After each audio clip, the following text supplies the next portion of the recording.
अस्सलाम वालेकुम जी। आज हम बात करेंगे आने वाले अमेरिकन प्रेसिडेंशियल इलेक्शंस की और देखेंगे कि वो किस तरह असरअंदाज होते हैं on the financial markets. America में जनरली इलेक्शन कंटेस्ट किया जाता है दो मेजर पार्टीज के दरमियान, एक है रिपब्लिकन्स और दूसरे हैं डेमोक्रेट्स। रिपब्लिकन्स के कैंडिडेट हैं प्रेसिडेंट डोनाल्ड ट्रंप और डेमोक्रेट्स के प्रेसिडेंशियल कैंडिडेट हैं vice president Kamala Harris. Republicans को कंसिडर किया जाता है कि वो एक दाएं बाजू की यानी कि राइट लीनिंग कंजर्वेटिव पार्टी है, वेयर एज डेमोक्रेट्स को कंसिडर किया जाता है कि वो एक दाएं बाजू की यानी कि लेफ्ट लीनिंग लिबरल पार्टी है। रिपब्लिकन्स ऑफन सपोर्ट करते हैं बिग बिजनेसेस को, कॉर्पोरेट इंटरेस्ट को, और they work against government intervention और कॉर्पोरेट टैक्सेस।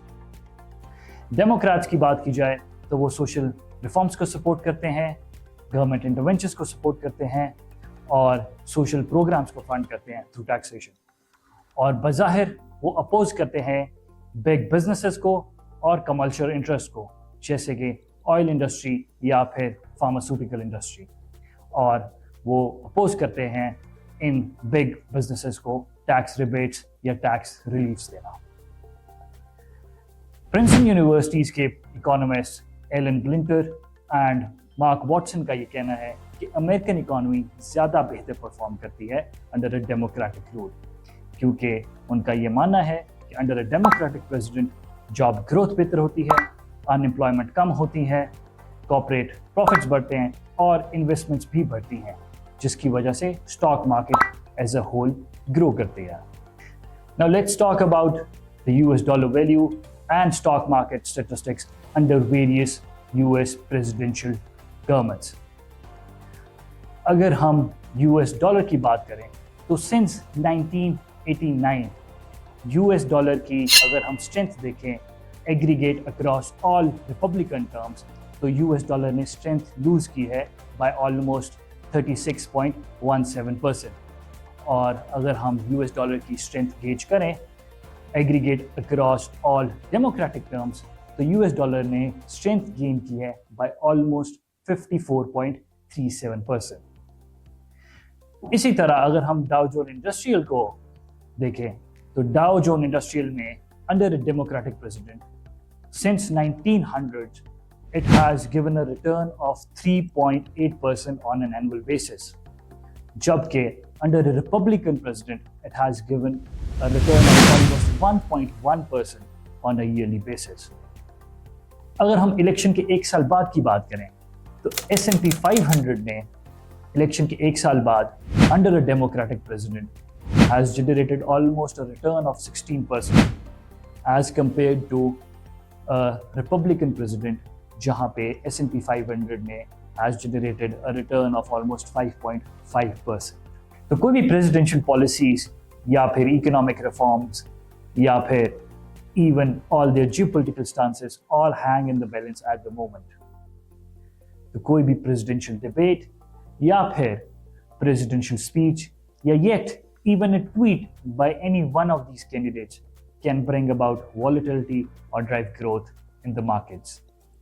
जैसे कि हमने देखा 10 सितंबर के प्रेसिडेंशियल डिबेट के बाद पोल्स ने ये सजेस्ट किया कि कमाला हैरिस की परफॉर्मेंस बेहतर रही बनिस्बत डोनाल्ड ट्रंप के। तो चूंकि कमाला हैरिस ने सपोर्ट किया रिन्यूएबल एनर्जी सेक्टर को और क्लीन एनर्जी सेक्टर की वो बहुत बड़ी सपोर्टर है, तो after the debate was over हमें रिन्यूएबल एनर्जी सेक्टर और क्लीन एनर्जी सेक्टर के स्टॉक प्राइसेस में इंक्रीज देखने को मिला, जैसे कि फर्स्ट सोलर एनर्जी और Enphase energy gained 4% and 3% respectively. On the other hand जो डोनाल्ड ट्रंप की ट्रंप मीडिया टेक्नोलॉजी है उसमें ऑलमोस्ट 15% का लॉस देखने को मिला। हम शायद फ्यूचर प्रेडिक्ट ना कर सकते हो, but we can surely take a look back at the historical data. पिछले 75 सालों में इलेक्शन साइकिल्स ने बहुत ही इंटरेस्टिंग पैटर्न्स जनरेट किए हैं इन द फाइनेंशियल मार्केट्स, जैसे कि 1952 से लेके अब तक S&P 500 ने on average in election year 7% के रिटर्न्स जनरेट किए हैं compare to almost 17% a year before that. लेकिन इस particular year in 2024 all the major indices, Nasdaq 100, Dow Jones 30s, and even S&P 500 are trying to breach their previous highs. And this confirms the idea that there is no better time to adjust yourself in the market. Market volatility की बात करें तो market volatility generally increase होती है in the months leading to the election, और months after the election volatility decrease होती है क्योंकि political uncertainty वो decrease कर जाती है. Market fundamentals are crucial, and historical data suggests that election cycles produce ripe opportunities for traders who want to gain on the potential growth prospects. क्योंकि election के 3 माह बाद एवरेज रिटर्न्स हाई होते हैं बनिस्बत 3 माह इलेक्शन से पहले. और फर्स्ट ईयर ऑफ प्रेसिडेंसी देखें तो first year of presidency generally generates higher returns relative to the 4 whole years of the presidency. So anyone who wants to diversify their portfolio or lock in on the profits, this is a good time to act. अगर हम presidential policies को discuss करें तो Donald Trump जो हैं वो support करते हैं बिग बिजनेसेस को, कमर्शियल इंटरेस्ट को, वो सपोर्ट करते हैं कमर्शियल इंटरेस्ट को और बिग बिजनेसेस को टैक्स रिबेट्स देना, टैक्स रिलीफ देना.